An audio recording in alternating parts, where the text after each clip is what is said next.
Ketua Dewan Rakyat.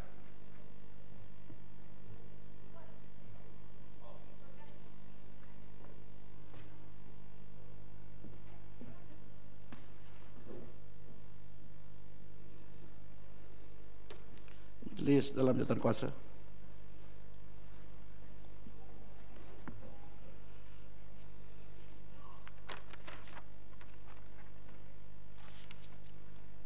Siapa berusaha?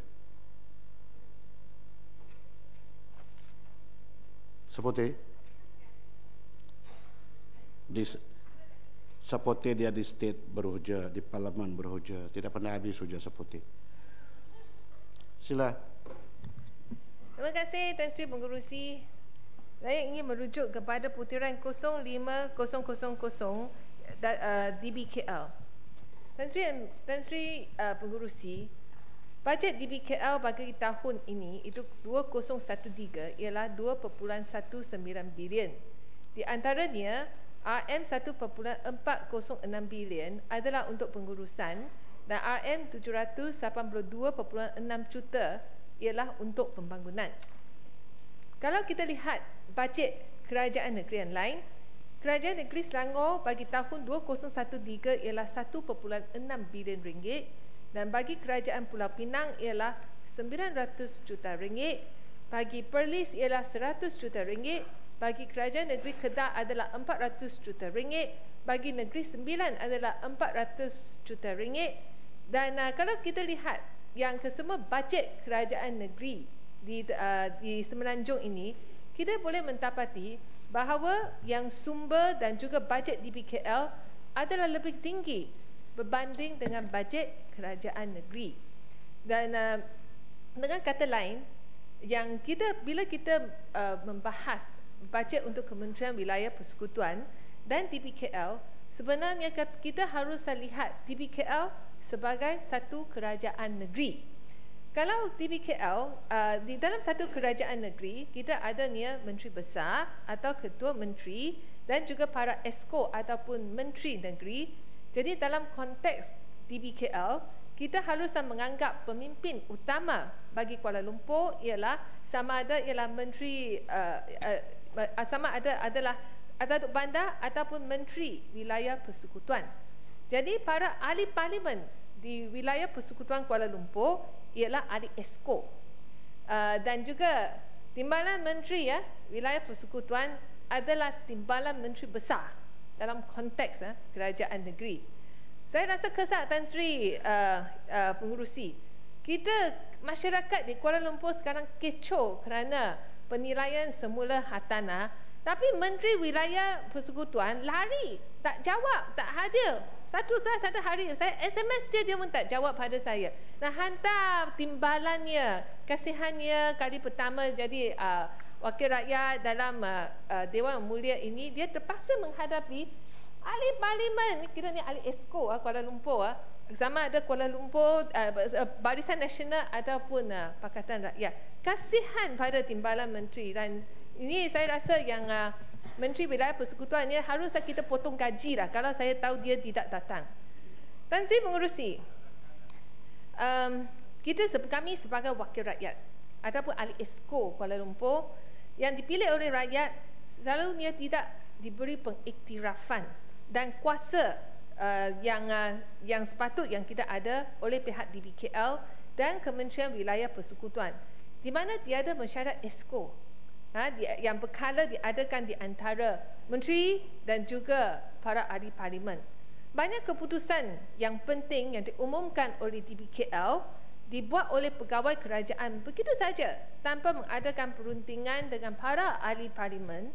Ini termasuk banyak projek pembangunan yang diluluskan di kawasan kami masing-masing, termasuk yang baru-baru ini penilaian semula hartanah di Kuala Lumpur yang mendatangkan kekecohan di masyarakat Kuala Lumpur ini. Kesemua dasar dan keputusan DBKL ini tidak dirundingi dengan kami sebagai wakil rakyat di Kuala Lumpur. Ini adalah apa yang saya rasa amat kesal. Yang Berhormat Menteri Wilayah Persekutuan sekarang nampaknya tiap-tiap hari keluarkan kenyataan lah. Kadang-kadang dia ubah pendiriannya, kadang-kadang saya lihat dia sendiri keliru juga. Dia kata ramai wakil kota kita ni keliru tentang amount yang harus dibayar oleh pemilik hartanah kepada DBKL. Dan kita kelirunya dengan nilai tahunan yang dicadangkan oleh DBKL, termasuk isterinya. Itu sebab isterinya juga marah pada dia. Dan beliau juga menyalahkan ahli parlimen pembangkang yang menyumbangkan kepada kekeliruan rakyat. Sebenarnya ramai pembayar cukai, termasuk Muhammad Tan Sri Pengerusi, ahli parlimen Barisan Nasional dekat sini, kita semua tahu lah apa sebenarnya berlaku. Kita bukannya bodoh. Bukan semua orang yang keliru tentang nilai tahunan yang dicadangkan oleh DBKL itu dengan amount yang kita harus bayar kepada DBKL. Semua orang tahu yang cukai pintu, kalau nilai tahunan hartanah kita ni berlipat ganda, beberapa ratus tinggi nilainya. Jadi kalau DBKL masih tetap pada 6% kutipan cukai, maksudnya yang amount yang cukai pintu yang kita akan bayar ini tentu akan berlipat ganda. Jadi saya di sini ingin cadangkan kepada DBKL dan Kementerian Wilayah Persekutuan untuk merujuk kepada beberapa contoh yang dilakukan oleh pihak berkuasa tempatan yang lain.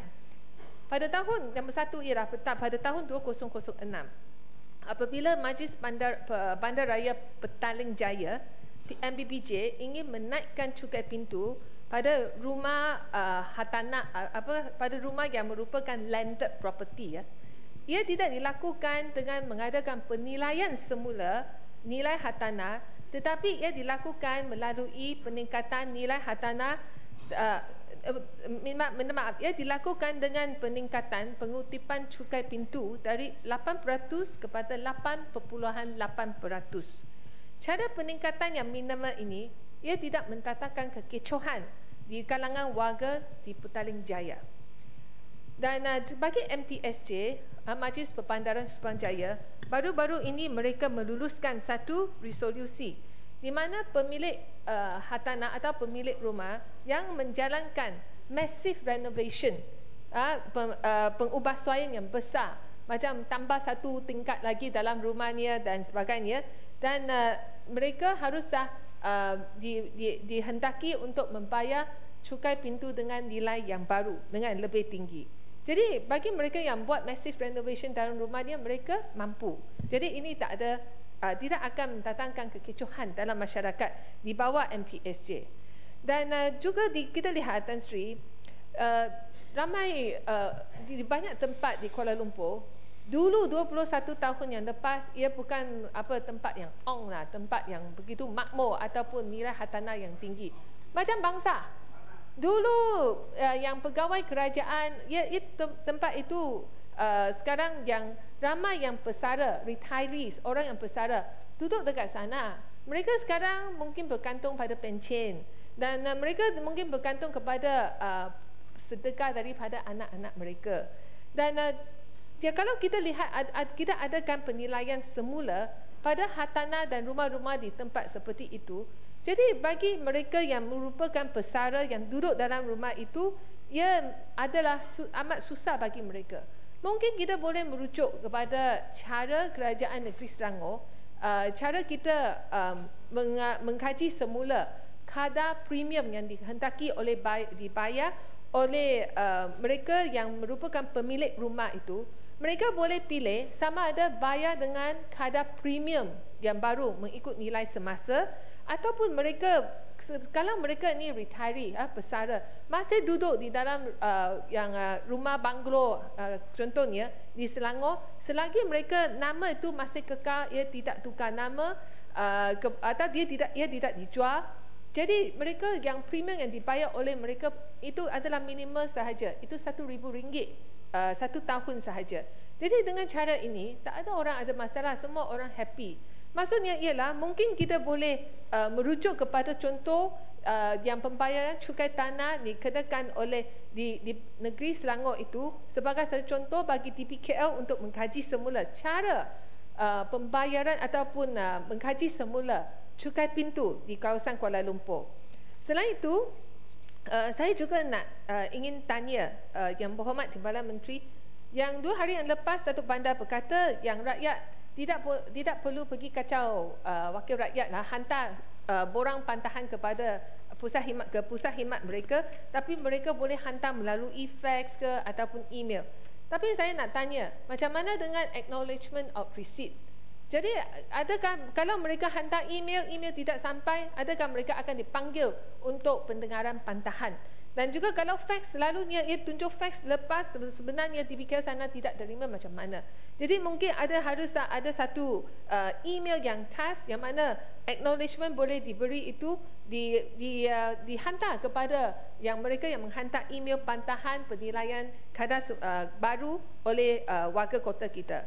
Dan juga saya juga ingin tanya, semalam saya tanya Menteri Kesejahteraan Bandar, Perumahan dan Kerajaan Tempatan, sama ada kementerian yang akan mengkaji semula cara pengiraan cukai pintu seperti yang termaktub dalam Akta Kerajaan Tempatan.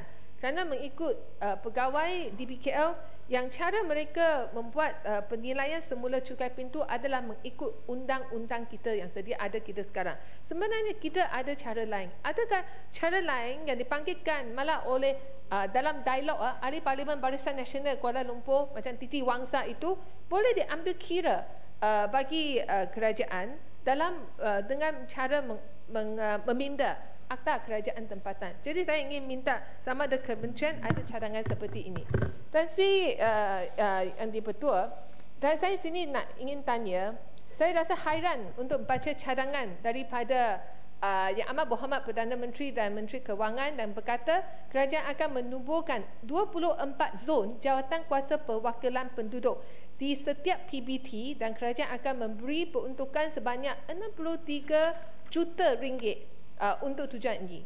Apakah ini bermaksud bahawa Kuala Lumpur akan dibahagikan kepada 24 zon dan melantik wakil untuk menjaga setiap zon? Jadi saya nak tanya, apakah fungsi wakil zon ini? Apakah mereka berkhidmat sebagai ahli majlis di DBKL dan boleh menghadiri mesyuarat DBKL ataupun mereka dilantik di bawah Kementerian Wilayah Persekutuan? Siapa bayar gaji mereka? Saya berpendapat ini adalah cara Kementerian Wilayah Persekutuan dan Barisan Nasional untuk memberi jawatan kepada anak buah Barisan Nasional di setiap tempat atau zon. Dan kadang-kadang ia merupakan satu bentuk gangguan terhadap perkhidmatan ahli parlimen di setiap kawasan parlimen yang sedia ada.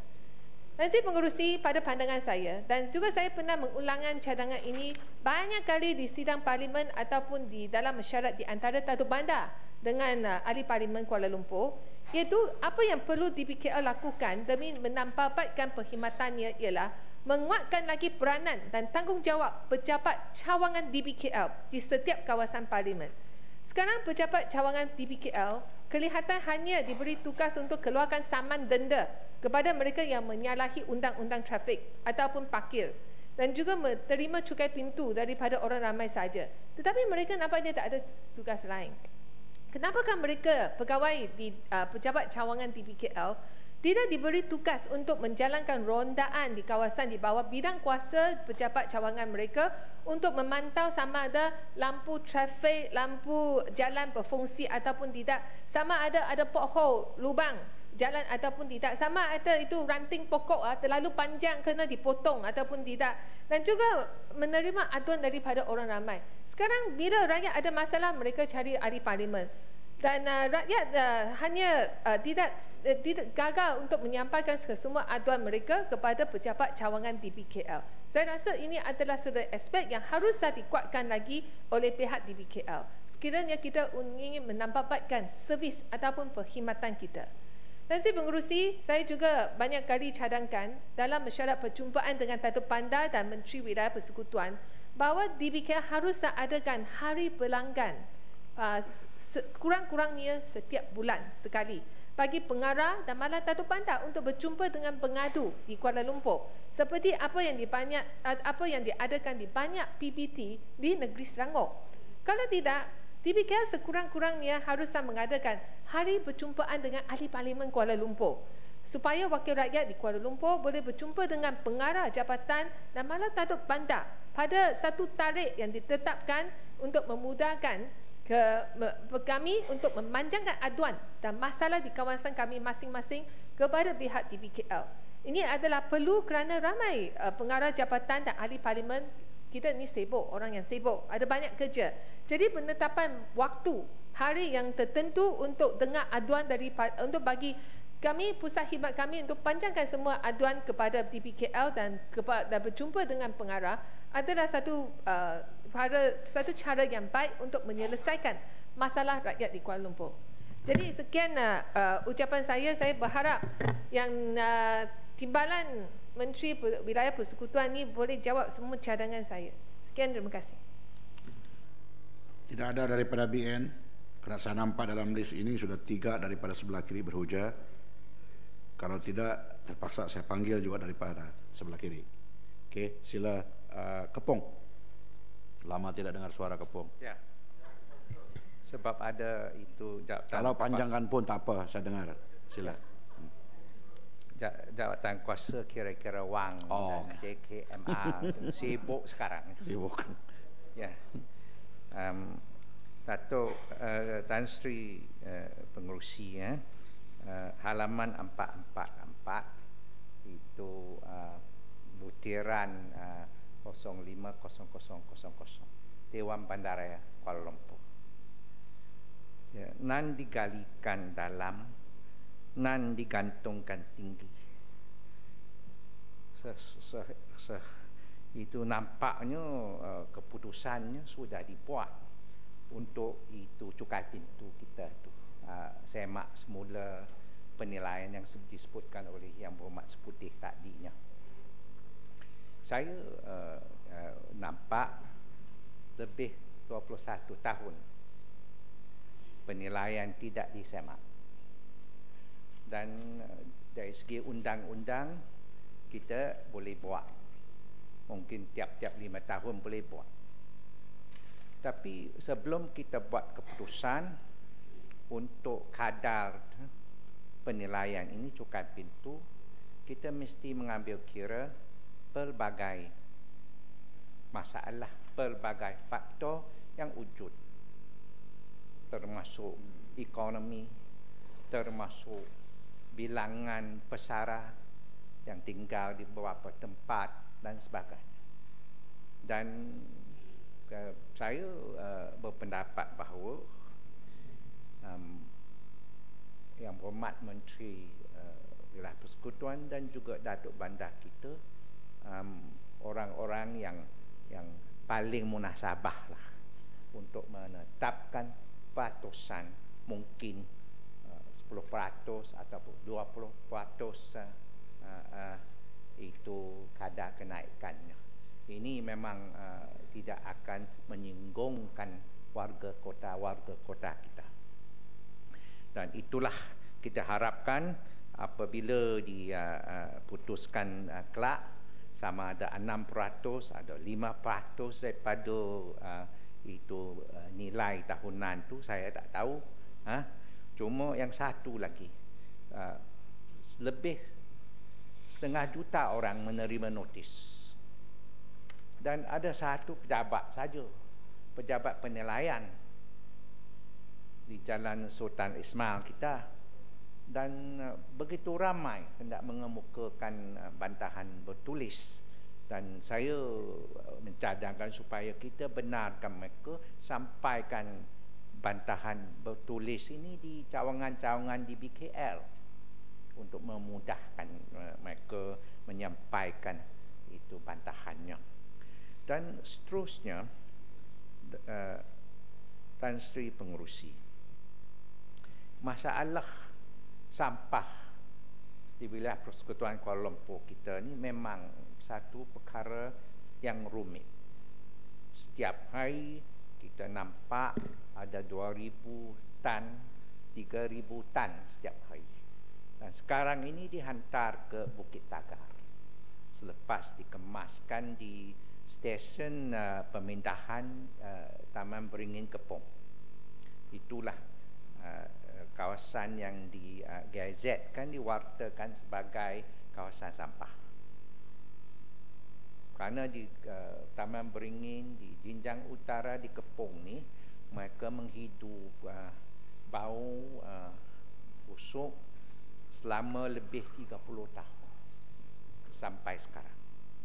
Dan patutlah kita cari cara untuk menyelesaikan Kerana Kepong saja menampung masalah yang diwujudkan semua kawasan, 11 kawasan parlimen kita yang itu sampah tu dihantar kepada kawasan Kepong.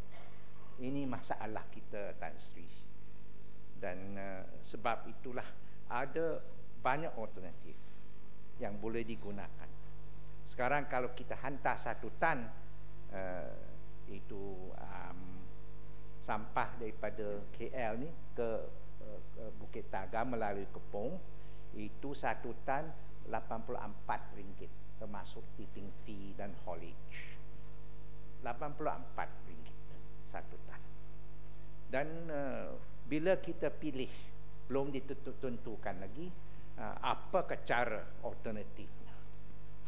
Kerana ini sebagai tapak pelupusan sanitary di Bukit Tagar. Dan pihak kementerian sudah itu membuat janji untuk mengadakan kajian penilaian alam sekitar, detailed environmental impact assessment di Taman Beringin sampah kita. Dan saya berharaplah kajian ini di EIA ini dapat dibuat dengan segera supaya kita tahu apakah kesan dan apakah pilihan pihak kementerian. Dan seterusnya Tan Sri Pengerusi, ini melanggar peraturan.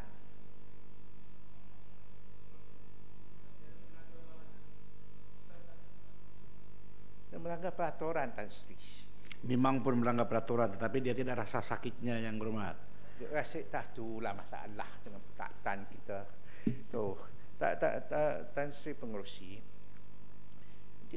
tugas fungsi yang utama Dewan Bandaraya ini kerja penyelenggaraan. Misalnya penyelenggaraan dewan-dewan, tempat rekreasi dan dewan sukan dan sebagainya. Tapi masalah penyelenggaraan ni memang mesti diatasi, kerana ada tempat-tempat termasuklah taman-taman kita, itu penyelenggaraan tu kurang berkesan, dan kita berharap dapat dipertingkat lagi, termasuklah dewan-dewan yang dibina 2-3 tahun yang lepas, misalnya di Jalan Jambu Jertih di Jinjang Selatan tu ada dewan sudah dibuat, tapi penyelenggaraan kerana tak kira siapalah, parti mana pun, Dewan Inuan ini Dewan Bandaraya yang menyelenggarakan. Tak boleh diserahkan kepada parti-parti mana, parti DAP pun tak boleh, parti UMNO pun tak boleh, dan parti yang lain pun tak boleh. Ini memang mesti menyelenggarakan dengan sepenuhnya oleh Dewan Bandaraya tanpa mengira parti politik. Itulah, dan saya berharap ini dapat diambil perhatian oleh pihak Dewan Bandaraya.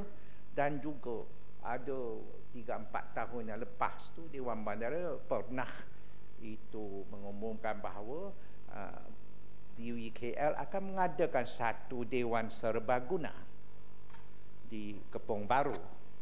Dan saya pun berharap pihak itu menteri dapat itu memberitahu apakah terjadi dengan projek Dewan Serbaguna di Kepong Baru ini.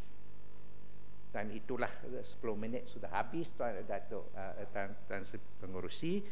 Nan pekak pelepas bedil, nan buta pengembus lesung, nan bisu penggerak ayam, nan lumpuh penghuni rumah. Kita bersama-sama bersatu padu untuk itu memperindahkan Kuala Lumpur. Sekian, terima kasih. Sila. Terima kasih Tan Sri Pengerusi Majlis. Selamat petang dan salam sejahtera. saya nak menyentuh beberapa perkara mengenai Kementerian Wilayah Persekutuan termasuk DBKL dan kesesakan kereta di seluruh wilayah persekutuan. Tan Sri Pengerusi, baru-barunya satu topik yang saya ingat tak perlu, yang jadi hangat, iaitu bagaimana Menteri Wilayah mengumumkan kenaikan cukai taksiran atau cukai pintu. Yang di sini Tan Sri Pengerusi saya ada satu notis, iaitu menunjukkan bagaimana sandiwara DBKL, iaitu dia keluar notis dan kata bantahan secara bertulis selewat-lewatnya pada 17 hari bulan Disember 2013. Tetapi dengan banyak pengumuman, Datuk Bandar kata kalau tak kira ada bantahan atau tidak ada bantahan, tarikh yang berkuat kuasa ialah 1 hari bulan Januari tahun depan. Maknanya kalau ikut Akta Kerajaan Tempatan di DBKL, tiap-tiap orang yang buat bantahan secara tulis mesti bagi satu peluang hearing. Bagaimana kita ingat sekarang sudah kumpul lebih kurang 200,000 bantahan. Bagaimana DBKL boleh mengatasi masalah ini? Dan juga satu perkara yang sangat pelik ialah dua bekas Datuk Bandar, namanya Tan Sri Ilyas Omar dan juga Tan Sri Fuad yang baru-baru bersara, tidak puas hati tentang cara DBKL naik sewenang-wenangnya cukai taksiran. Dan juga tadi ada satu ahli yang berhormat kata tentang kutipan saman. Dan satu press statement oleh Menteri Wilayah kata DBKL perlu lebih cukai taksiran sebab tak cukup wang yang bayar kutip sampah. Dan dia bagi satu angka yang DBKL tiap-tiap bulan, Tan Sri Pengerusi, tiap-tiap bulan bagi 14 juta kepada Alam Fora. Kalau 14 juta tiap-tiap bulan, Alam Fora tak boleh bagi satu perkhidmatan yang best. Mungkin boleh bagi lain orang atau badan buatlah. Sebab ini satu angka yang sangat besar, Tuan Tan Sri Pengerusi. Dan juga apa yang kata ialah kadar untuk kediaman 6%, flat atau pangsapuri 8%, dan untuk bisnes atau komersial 12%. Tetapi sekarang trendnya Tan Sri Pengerusi, ramai orang suka duduk di flat dan pangsapuri. Dan juga tiap-tiap flat, tak kira low cost atau high cost, ada service charge sendiri. Kadang-kadang sampai RM1,000 sebulan. Dan juga siapa yang duduk di high rise flat atau pangsapuri, dia punya sampah bukan dibuang oleh Alam Fora. Patutnya Tan Sri Pengerusi, saya cadangkan ini rate untuk flat atau pangsapuri kurangkan dari 8% sampai 4%. Dan Tan Sri Pengerusi, kita sudah bermesyuarat banyak kali di dalam Dewan ini dan di luar dan di DBKL. Seluruh ahli parlimen, saya ingat kawan-kawan dari UMNO pun setuju tunda tarik kuat kuasa ini cukai taksiran sampai bulan Julai tahun depan. Ini bagi satu peluang yang baik, membolehkan menumbuhkan banyak townhouse meeting, perjumpaan dengan semua orang yang terlibat, termasuk rukun tetangga, persatuan penduduk dan sebagainya. Tan Sri Pengerusi, saya menyentuh lagi satu perkara yang iaitu di missing link. Nombor satu ialah ini jalan Segambut.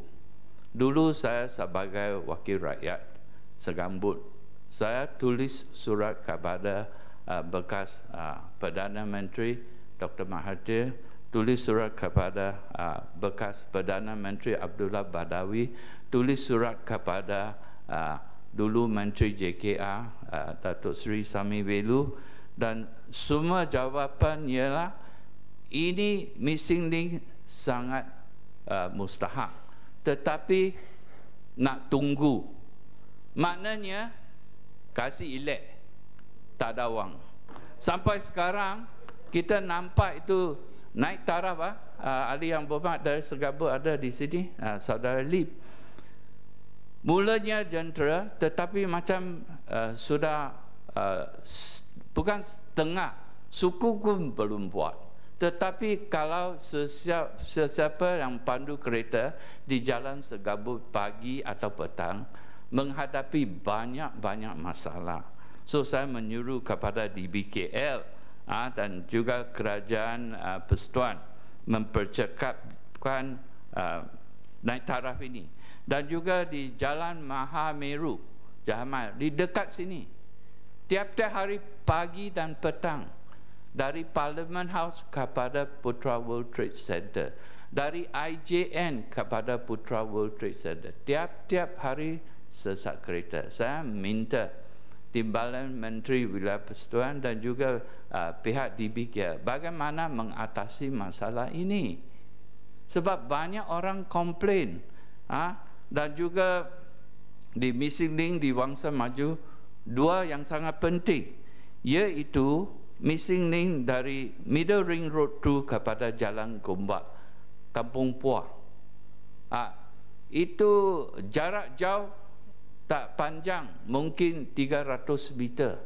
So saya menyerulah, kalau kata pengambilan tanah sangat susah atas bantahan, tak kira siapapun, kalau ini projek mustahak, saya ingat kita boleh turun padang sebagai wakil rakyat dan bagi penjelasan.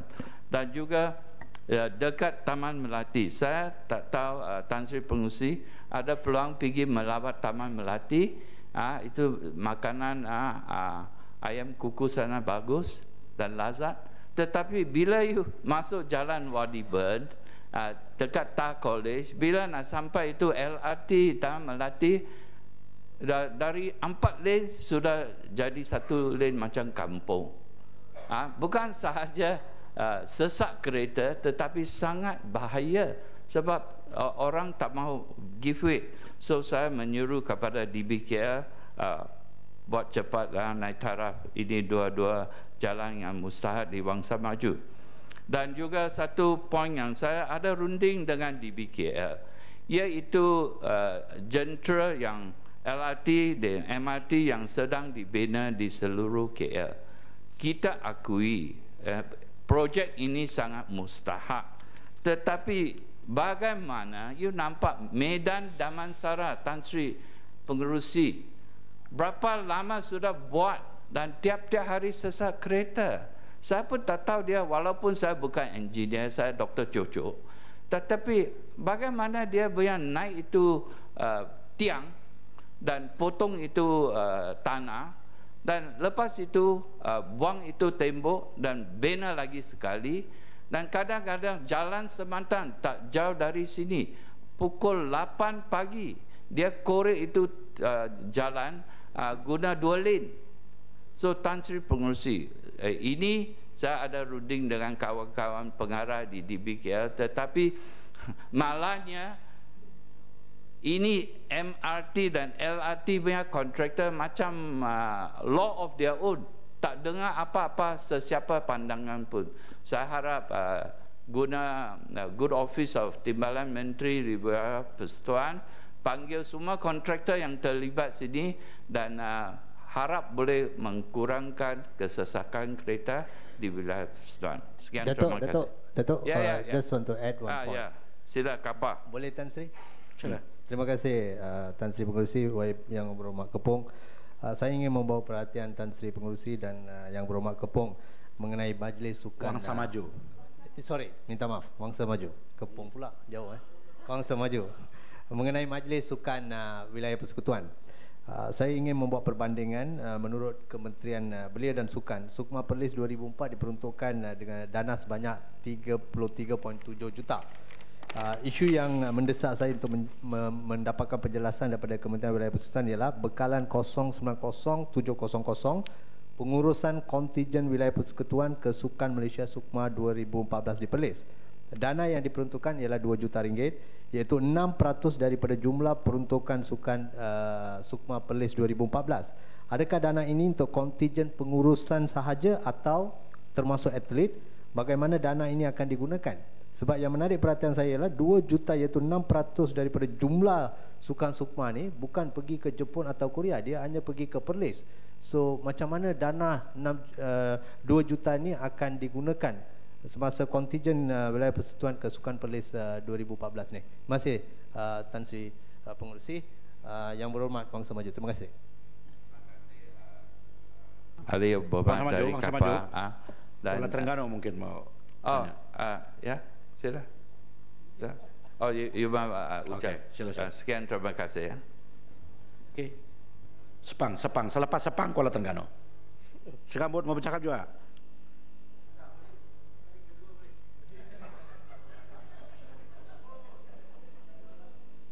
Selepas Sepang Menteri, selepas Sepang Kuala Terengganu, selepas itu Menteri sedia untuk menjawab.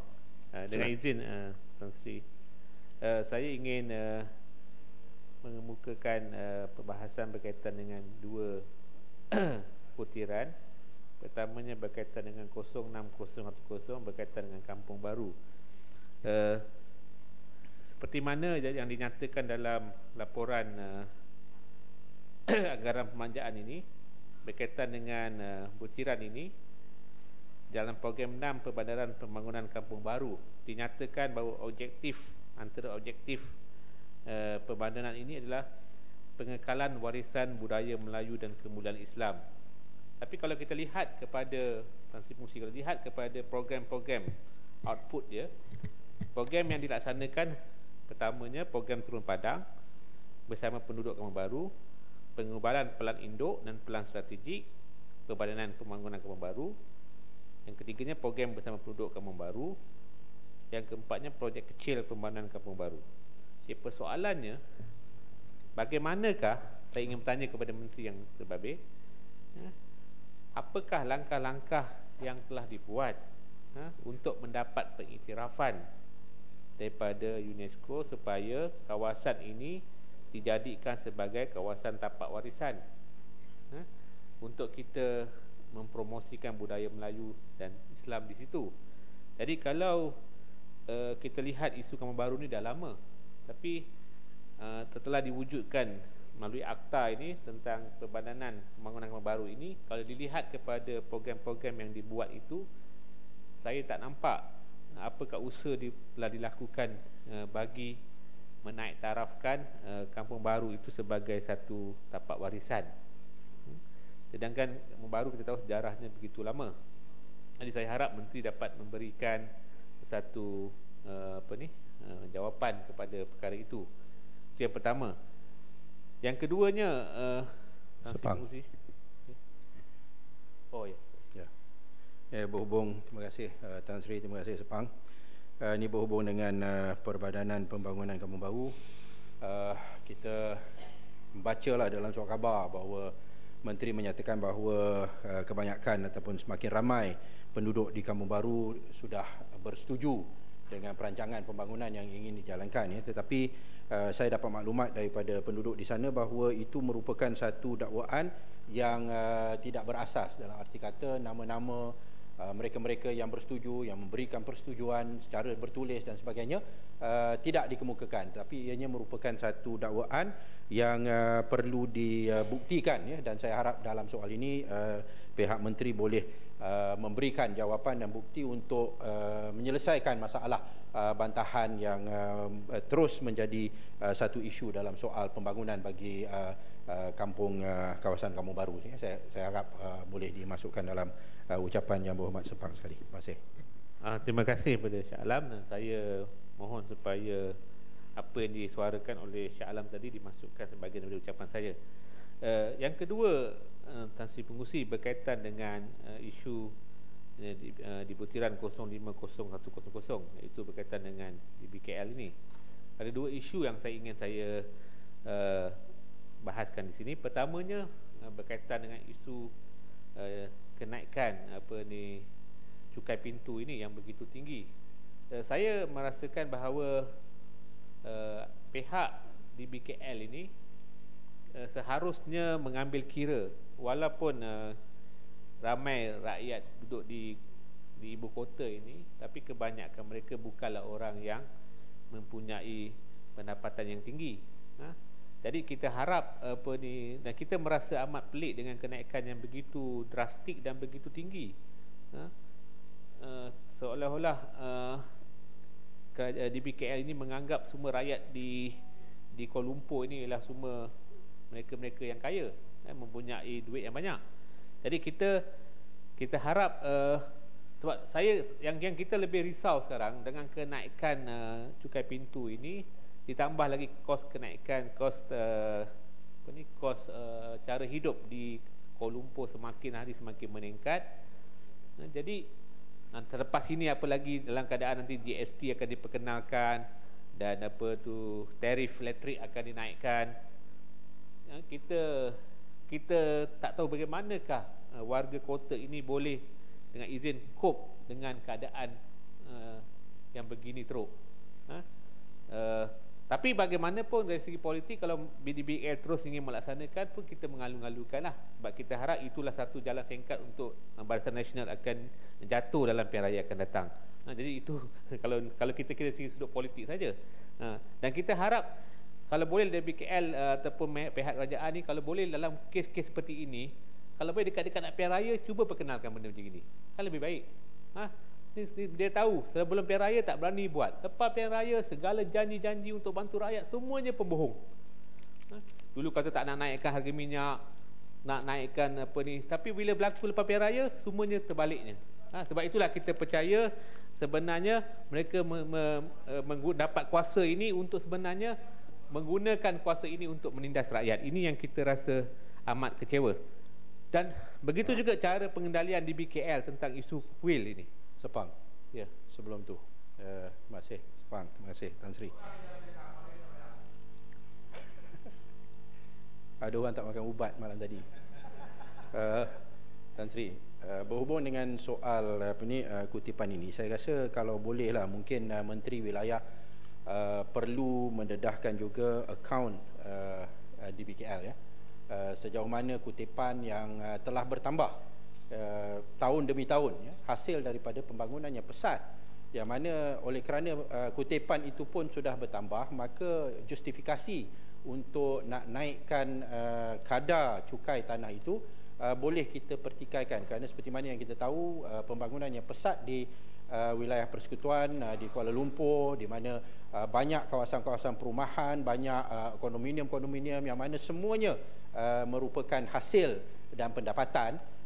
Dan kita boleh nampak bahawa kemungkinan pendapatan bagi DBKL itu setiap tahun bertambah, walaupun dikatakan bahawa kadar cukai itu tak dinaikkan, tetapi pendapatan itu mungkin dah bertambah dah 3-4 kali ganda ya. Dan kalau nak meyakinkan rakyat, khususnya warga wilayah persekutuan, bahawa ada keperluan untuk nak naikkan cukai taksiran ini, maka perlulah didedahkan akaun DBKL itu secara keseluruhannya dari segi peningkatan pendapatan dan perbelanjaan yang selama ini, dan di mana ianya telah pergi dan sebagainya, sehingga menjadikan suasana itu begitu mendesak sehingga terpaksa nak naikkan kadar sampai 3-4 kali ganda daripada apa yang sedia ada ya. Saya harap YB Sepang boleh komen pasal benda itu juga. Terima kasih. Terima kasih kepada Shah Alam. Jadi sebab itulah saya katakan polisi-polisi seperti ini sepatutnya kalau kita rasa kita boleh pertahankan, sepatutnya kita perkenalkan sebelum pilihan raya supaya kita tengok macam mana sokongan rakyat. Adakah dengan polisi seperti ini kita masih boleh terus menang dalam pilihan raya? Tapi nampaknya apabila lepas pilihan raya baru berani buat. Sebelum pilihan raya pengecut, takut nak buat macam ini. Yang pandai bohong lah tu namanya. Memang pandai berbohong dengan rakyat. Tak, yang kami duduk diam ni Cik gaduh ke apa ni? Bahas betul-betul lah. Tak payahlah bahas kata tipu lah. Itu bahaslah betul-betul. Nak bahas ni cik masalah. Sepang ni memang dilahirkan untuk cik masalah. Cukup lah. Nak cakap bahas cara elok. Dia tengah sakit ni, jangan bagi angin lagi. Mabuk ke? Okey, terima kasih Tan Sri. Boleh izin saya Tan Sri ya? Sila. Terima kasih Tan Sri, terima kasih Yang Berhormat. Okey, Balin, steady. Makan riam banyak tadi apa? Tadi pecah jet ni. Saya pun heran juga Yang Berhormat Sepang ni duduk bising apa? Masalah nak naik cukai pintu, nak naik cukai tu bising apa? Nak jadi penderhaka, nak jadi pengkhianat pada negara? Apa nak biar bagi Dewan Bandaraya muflis, bankrupt ke? Ni apa ni? Terima kasih kepada ni. Saya rasa soal apa yang dikeluarkan oleh pokok sena ni nampaknya baling seronok. Sebab baling ni jenis tak faham orang sindir. Sindiran dia tak faham. Dia ingat inilah masalah pasal tu apa yang berlaku. Dia tahu orang bohong, mesti dia kuat bohong. Saya nak, kalau kita nak buat satu polisi ni, kalau kita rasa apa yang polisi tu baik, polisi ni betul-betul untuk kita ni, kita patutnya buat sebelum pilihan raya untuk kita test tanggungan rakyat. Adakah dengan polisi ini rakyat masih menyokong kita? Ini tidak. Masa dekat sebelum pilihan raya janji manis macam-macam. Tiba-tiba lepas pilihan raya tak sampai setahun lagi memperkenalkan benda-benda ini. Ini yang kita rasa satu keadaan yang malang. Sampai bila kita terus nak membohongi rakyat seperti ini? Dan kembali terus kepada isu berkaitan dengan cara DBKL mengendalikan isu kuil. Saya rasa DBKL boleh belajarlah daripada Yang Berhormat. Perkara yang telah selesai jangan lagi dibangkit. Kan kita sekarang bercerita dengan rate kadar kenaikan. Tidak elok Yang Berhormat. Sila. Saya nak bercakap tentang cara pengendalian Tan Sri berkaitan dengan isu kuil ini. Sebab isu seperti ini, isu yang kita tahu isu sensitif, isu yang melibatkan banyak stakeholder. Saya ingin menasihatkan DBKL supaya belajar daripada kajian Perkhidmatan Rakyat di Selangor. Tengok macam mana kita menyelesaikan isu kuil di Seksyen 19 yang melibatkan rakan saya ahli parlimen daripada Shah Alam. Di mana apabila kita yakin dalam isu seperti ini, kaedah perundingan adalah kaedah yang paling baik. Bukan kaedah yang kita terus melaksanakan tanpa merunding dan sebagainya. Walaupun niat DBKS kata sekalipun baik sekalipun, tapi bila kita gagal mengadakan perundingan ini, dia akan mencetuskan perkara-perkara yang tidak baik. Sebab itulah kita tak mahu insiden-insiden seperti ini boleh berlaku lagi dalam keadaan kita tahu bahawa isu-isu agama ini satu isu yang amat mudah untuk kita mencetuskan satu suasana yang tidak baik dalam negara kita. Sebab itulah kita lihat, kita merasa amat kesal kerana apa dalam perkara seperti ini tidak ada satunya perundingan dibuat dengan semua pihak yang terlibat dalam yang usulnya stakeholder dalam perkara ini. Sebab kita yakin kalau sekiranya rundingan dapat dibuat, banyak perkara yang seperti ini kita boleh elakkan. Jadi saya mengharapkan pada masa-masa yang akan datang dalam berkaitan dengan isu-isu yang perobohan tempat agama ini, seelok-eloknya kita ataupun semestinya kita mengadakan rundingan. Biarlah rundingan panjang sekali mana pun, tapi akhirnya kedua-dua pihak puas hati dan kita boleh dapat mengelakkan perkara-perkara tidak ingin ini akan berlaku. Sebab dia tidak memberikan imej yang baik kepada negara kita. Itu saja, Tuan Sri Speaker. Terima kasih. Kuala Terengganu. Terima kasih Tan Sri Yang Tua. Bismillahirrahmanirrahim. B32 butiran 2050000050 Saya merujuk kepada perkembangan di bawah Kementerian Wilayah Persekutuan dan isu cukai pintu. Sebenarnya masalah ini adalah banyak persamaan dengan masalah GST. Mengapa kerajaan tunggu 21 tahun dan dilaporkan akan naik sehingga 100 antara 200% mendadak. Itulah isu pertamanya. Macam GST, kenapa tidak dibuat cara berperingkat-peringkat dari dahulu seperti Singapura yang memulakan di tahap 3% dan mengambil masa 13 tahun untuk naik sehingga 7%. Masalah ini adalah kerajaan indecisive dengan izin, dan apabila tersepit baru dah nak mulakan di tahap 6%, permulaan yang agak tinggi dan membebankan rakyat. Cukai itu juga begitu lama senyap, tiba-tiba nak dikenakan tahap yang begitu tinggi, dan suasana ekonomi yang kurang menentu membuat kemampuan orang ramai terjejas teruk untuk membuat bayaran tersebut. Selain cukai pintu, bayaran-bayaran kutipan development charges, planning charges dan lain-lain bayaran pembangunan lain juga telah dikutip oleh bandaraya dan pihak-pihak berkenaan dari orang ramai. Soalannya dari orang ramai, ke manakah wang-wang bayaran ini dibelanjakan?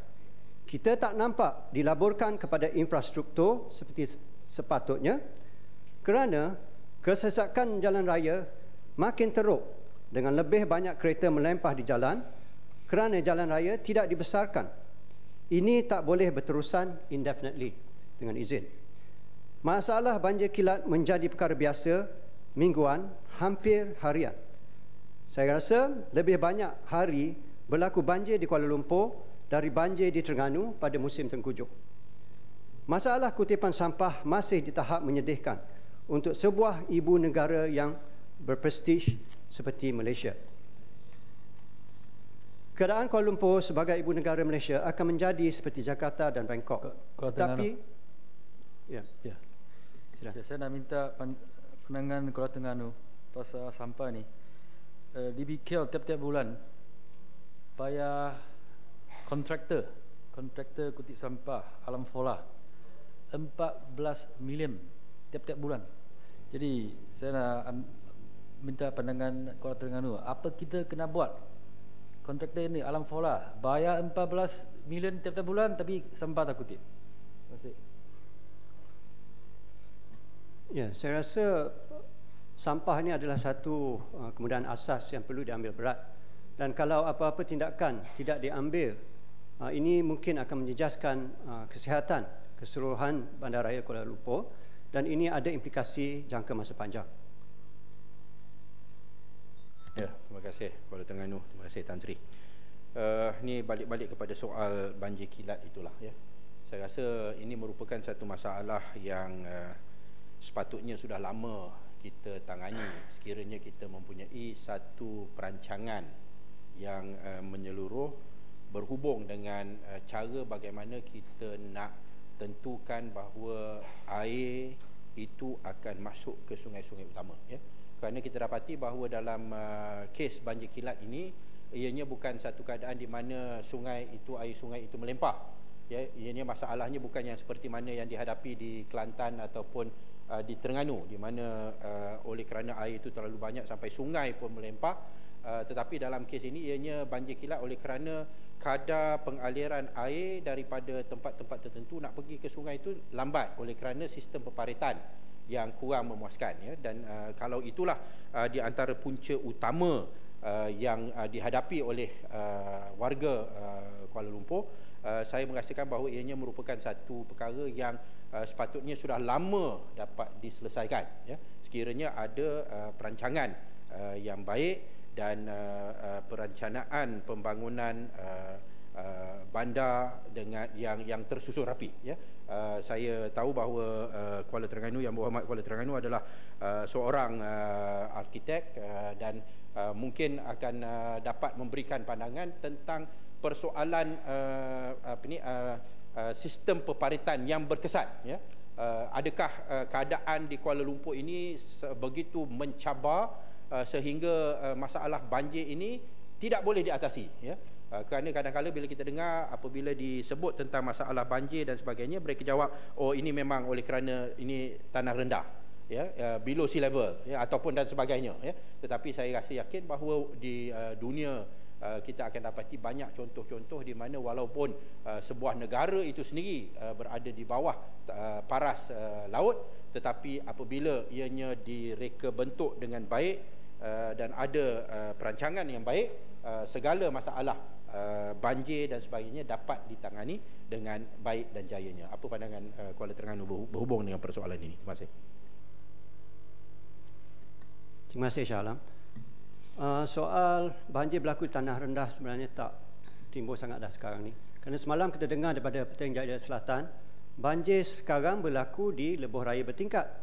Itu telah dinyatakan oleh Petaling Jaya Selatan. Jadi soalannya, peruntukan itu ada. Peruntukan dalam setiap development charges dengan izin dan juga segala hasil kutipan yang telah diambil oleh kerajaan dan pihak berkuasa sepatutnya diletakkan kembali di dalam infrastruktur, membesarkan longkang, membesarkan jalan dan sebagainya, maintenance. Tetapi malangnya kita tidak tahu ke manakah wang-wang ni dibelanjakan. Saya rasa belanja ini perlulah terperincikan kepada rakyat. Dan masalah banjir tidak berlaku overnight dengan izin, ya, kerana dia merupakan satu pembiaran keadaan yang berlarutan makin buruk. Kerana itulah banjir di Kuala Lumpur berlaku hampir harian dan mingguan, ya. Baik, saya pulang balik kepada apa yang dikatakan tadi. Sekurang-kurangnya kalau kita akan menjadi seperti Bangkok, kita patut kurang-kurangnya belajar tentang apa yang telah dilakukan di Bangkok. Dengan kurang-kurangnya ada monorail yang memuaskan. Tetapi di Malaysia ini kita masih lagi di tahap public transport dengan izin, masih di takok yang lama. Rail sistemnya dan bus sistemnya masih mundur. Dan infrastruktur kita begitu beku dan begitu lama. Kalau kita bandingkan yang kedua, kalau kita bandingkan dengan badan manusia, Kuala Lumpur akan mengalami heart attack dengan izin, ya, serangan jantung, kerana saluran pergerakan jalan raya, longkang dan sebagainya makin lama makin tersumbat. Dan perkara ini perlulah ditangani dengan approach yang lebih profesional. Seperti yang disebutkan oleh Shah Alam tadi, sebenarnya masalah ini bukanlah masalah baru. Kita dah ada smart tunnel dan sebagainya, tetapi there is lack of political will dengan izin. Kerana tidak ada kesungguhan. Wang ada, tapi di manakah dilaburkan? Nah, dari segi prioriti, dari segi kesungguhan, banyak projek-projek yang menunjuk-nunjuk, yang dimegah-megahkan, yang boleh nampak daripada jauh seperti bangunan yang paling tinggi, paling panjang, tetapi asasnya yang kita bergerak di bumi yang nyata ini tidak diberi perhatian. Itulah yang menyedihkan, dan itulah sebabnya saya rasa rakyat biasa berhak menyatakan bantahan dan rungutan mereka.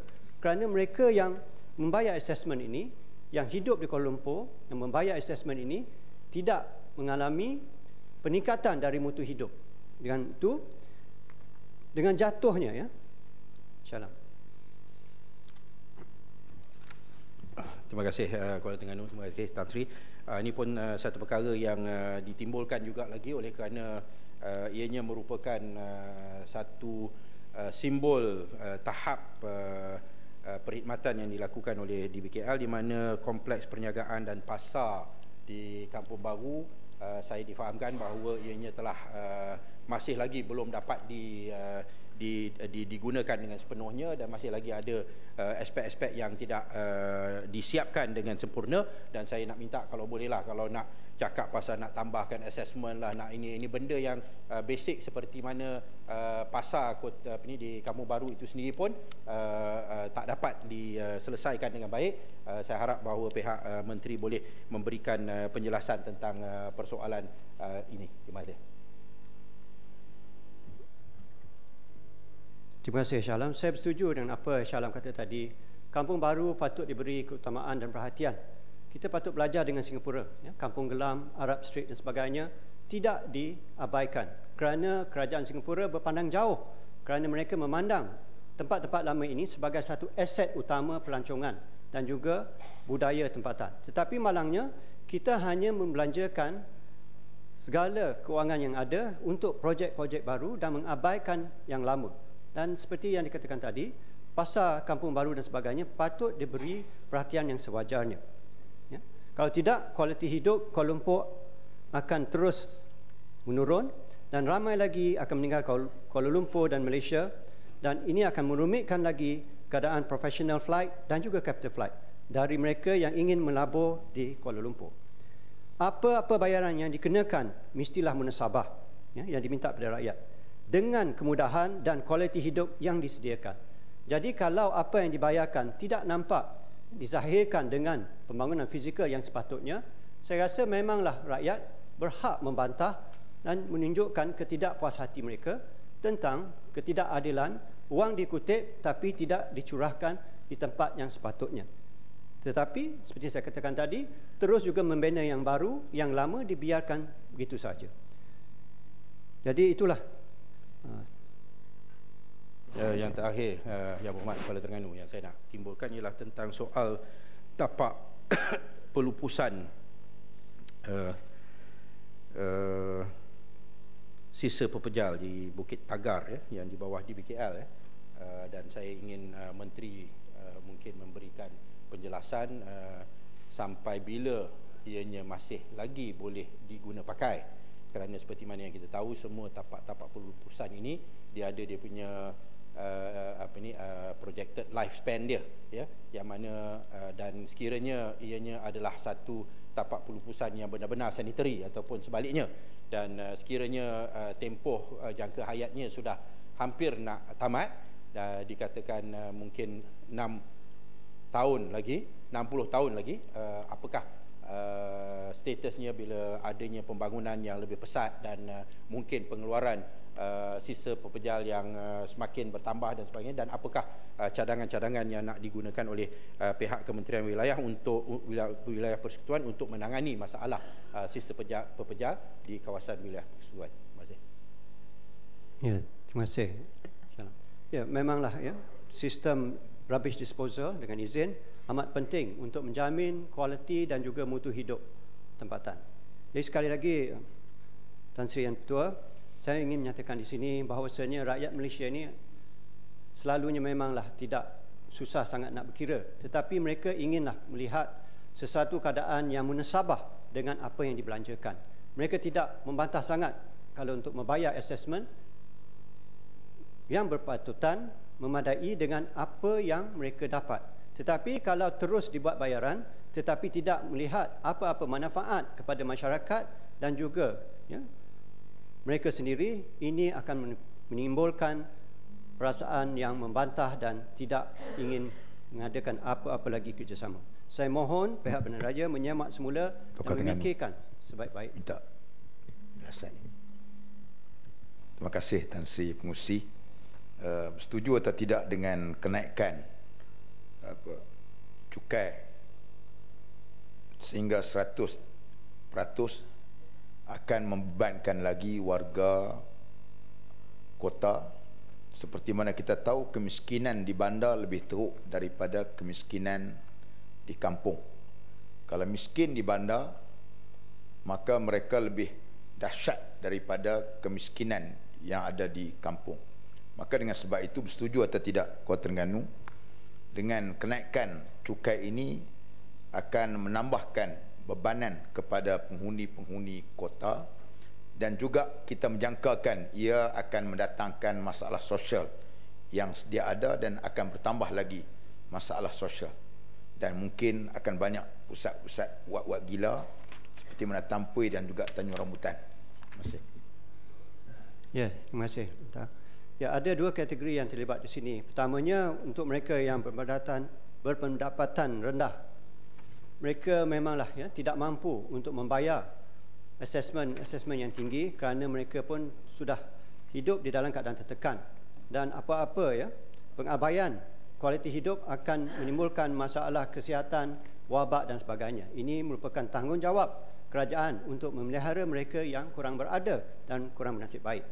Untuk golongan yang berada pula seperti mereka yang lebih kaya, developer dan sebagainya, sebenarnya saya rasa mereka tidak sangat berkira kalau nak membayar assessment yang tinggi, bersyaratkan kualiti dan mutu kawasan persekitaran itu setimpal dengan harga yang sepatutnya di dalam pasaran. Tetapi kalau kualiti jalan raya, sampah, banjir dan sebagainya tidak ditingkatkan, saya rasa mereka berhak untuk membantah kerana harga-harga pasaran apa yang mereka usahakan dan bangunkan tidak naik dan ada kalanya jatuh. Saya rasa itulah yang kerajaan perlu, adil kepada mereka yang membayar. Berilah mereka apa yang sepatutnya, kerana mereka membayar cukai dengan harapan kerajaan melabur balik bayar mereka kepada kawasan dan industri yang mereka jayakan selama ini. Kerana itulah ya, di sini saya ingin memohon pihak yang berkenaan, bandaraya dan kementeriannya mengkaji balik menasabah ke tidak dan mencermin balik apakah yang telah dibelanjakan selama ini. Kerana keadaan Kuala Lumpur ini tidak ada ya, peningkatan langsung dari segi banjir, kesesakan lalu lintas dan kualiti kemudahan awam. Sekian. Assalamualaikum. Kuala Kangsah, lepas tu Menteri jawab. Terima kasih Tan Sri Yang Dipertua. Saya ada dua perkara ringkas kaitan butiran 050000, iaitu yang pertama sekali ialah tentang penjenamaan Kuala Lumpur, yang sememangnya kita berusaha untuk menaikkan nama Kuala Lumpur di peringkat antarabangsa, yang mana kita tahu bahawa banyak usaha-usaha yang telah dilakukan oleh pihak warga Kuala Lumpur, DBKL, pihak media, pihak sistem penerbangan Malaysia dan pelancongan, badan-badan pelancongan. Jadi marilah kita sama-sama merasa bangga untuk kita membawa KL itu sebagai satu nama yang diketahui di peringkat dunia, sebagaimana Los Angeles yang dikenali sebagai LA sahaja. Jadi kita lihat ada juga usaha yang terkeliru, ada yang mengatakan KL, ejaannya KAYEL, macam-macam pendekatan. Tapi saya rasa adalah tanggungjawab kita bersama untuk sama-sama kita nyatakan bahawa kita daripada Kuala Lumpur, KL, apabila kita berada di luar negeri. Kalau Greek pergi ke luar negeri dan orang bertanya, katakan I'm from KL. Begitu juga dengan Sikh, apatah lagi Sikh, mesti sebut KL. Begitu dengan Shah Alam, walaupun dia berbangga dengan Shah Alam, dia mesti juga menyatakan bahawa I'm from KL. Bahawa dia dah mengeling dah. You are from Shah Alam. Memang kalau ni itulah kerja kita, berkempen sama-sama untuk menaikkan nama KL di peringkat antarabangsa sebagaimana LA. Walaupun daripada orang daripada di luar LA, dia tak mengatakan dia daripada San Diego ke mana-mana, dia sebut LA. Jadi inilah tanggungjawab kita bersama. Yang keduanya tentang trafik. Saya merasakan bahawa masalah lalu lintas sebenarnya tidaklah seteruk mana Jakarta ataupun Bangkok, seperti mana yang disebutkan oleh Kuala Terengganu tadi.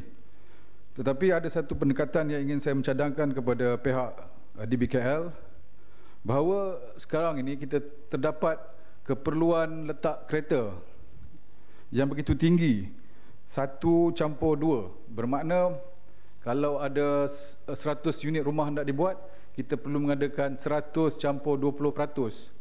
Bermakna 120 tempat letak kereta perlu kita sediakan. Ini membebankan developers ataupun pemaju hartanah. Tetapi oleh kerana Kuala Lumpur ni sebuah bandar antarabangsa, maka bolehkah tidak DBKL melihat pendekatan teknikal supaya perumahan di sebelahan LRT dan juga MRT atau yang bersekitar dengan stesen-stesen ini within walking distance, memberi flexibility kepada mungkin 70% saja pada keperluan, atau boleh mencuba sehingga 30% untuk hartanah ini dimiliki oleh pelancong-pelancong ataupun pelabur-pelabur luar negara. Jadi kalau kita lihat bandar-bandar besar di seluruh dunia, kebanyakan mereka duduk di dalam bandar, inner city living. Ini kita perlu perkokohkan kerana kita tidak mahu warga Kuala Lumpur duduk di pinggiran bandar apabila malam hari tidak ada aktiviti. Jadi oleh kerana kekuatan sesuatu bandaraya itu, mesti ada penduduk di dalam bandaraya itu sendiri, inner city living dengan izin. Jadi saya mencadangkan supaya perkara ini dapat perhatian pihak DBKL, kerana apabila kita memberi kelonggaran kepada keperluan tapak kereta ini, maka pemaju boleh membangunkan hartanah yang strategik dengan harga yang murah, tetapi untuk pasaran antarabangsa boleh membangun dengan murah tetapi boleh mendapat pulangan yang begitu tinggi kerana pemilik-pemilik luar negara tidak memerlukan tempat letak kereta. Sekian, terima kasih. Dengan ini saya menyokong.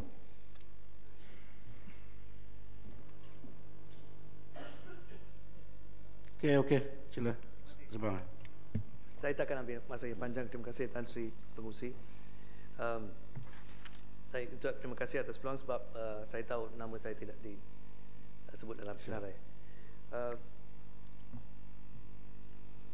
Saya ingin bangkitkan perkara berkaitan dengan butiran 050000 berkaitan dengan Dewan Bandaraya Kuala Lumpur tentang tindakan yang telah dilakukan terhadap kuil di Jalan P. Ramlee.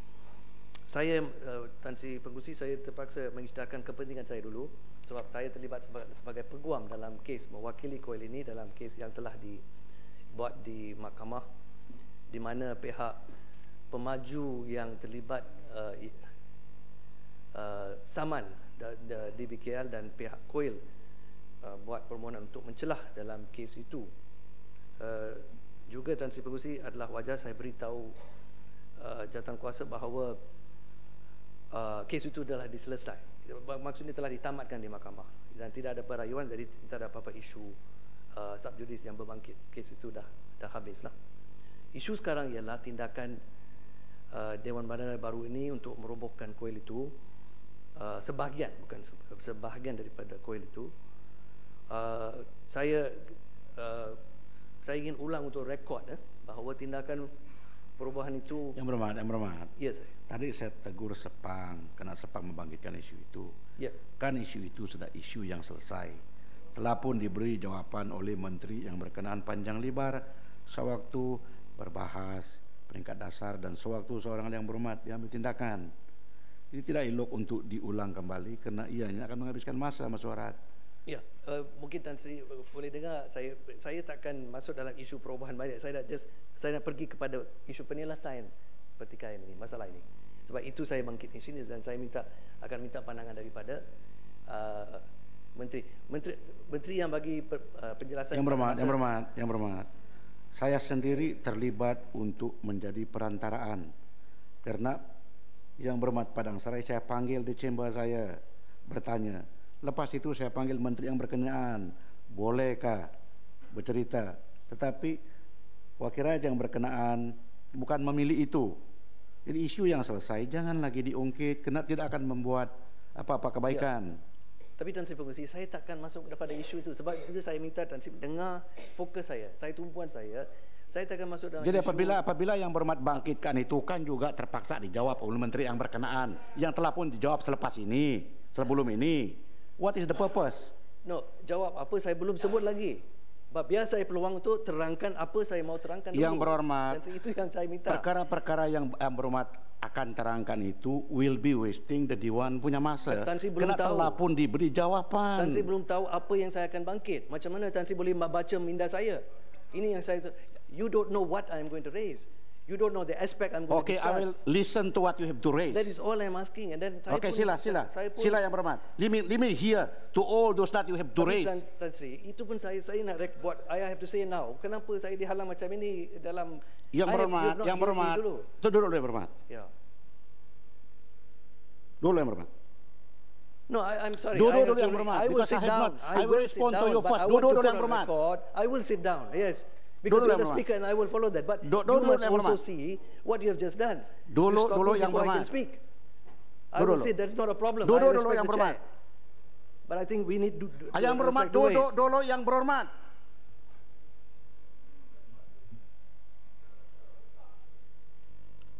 Ahli Yang Berhormat, kalau kamu perhatikan cara saya mengendalikan masyarakat, sejauh mana kamu membebel dengan soal-soal yang mengikut peraturan masyarakat, menghentam kerajaan, saya biarkan. Itu tanggung jawab saya. Saya mau pihak kerajaan bertanggung jawab, lebih-lebih lagi menteri. Tetapi apabila isu-isu yang dibangkitkan itu bagi pendapat saya melanggar peraturan masyarakat, saya tidak akan beganjak seinci. Kalau juga ada Yang Berhormat yang ingkar dengan apa yang saya telah tetapkan, menghadapi risiko untuk saya usir daripada masyarakat. Now, if that is very clear, let me hear what you have to say apart from what is been said before dalam Dewan ini. I'll give you the opportunity because nanti saya dituduh lagi bahwa saya tidak mendengar apa-apa. Terima kasih Tan Sri Pengurusi. Kenapa tidak tell me what is the difference? Karena selepas daripada ini saya akan panggil Hansen. Sila. Tan Sri Pengurusi, Okay, sebab masa saya akan terus pada isu. Saya tak mau masuk dalam apa ni. No, let me hear because I want to hear now. I want to hear what is something new that I have never heard before. Can you let me speak to the minister and address minister without being interrupted? Can I finish what I want to say without being interrupted? I want to hear. No, but I'm being interrupted. Can I please stop being interrupted? No. Yeah. Yes, you go. This is what I mean. Can I speak without being interrupted? Boleh saya cakap tanpa... Yang bermata kata sila. Right. My God. Can I proceed without being interrupted? That's all. Yeah, thank you. Okay. Yeah, itu saja. Yeah, that's all. I will continue. No, it's okay, but yeah. It is like that. Okay, bye. Tan Sri Pengerusi, isu yang saya akan bangkitkan. I was about to say earlier, and let me say before you stop me. I was going to put on record about the perubahan. I'm not going to go into panjang lebar tentang perubahan itu. Lepas itu saya akan tanya tentang isu macam mana masalah itu akan diselesai. That is going to be my focus. Sebab itu kita bahas di sini untuk cari penyelesaian masalah itu. But before I start on that, dengan izin, I want to put on record perubahan itu salah. Itu saja. And there's nothing wrong with me doing. That is my right to do it, and I will say it. Itu saja.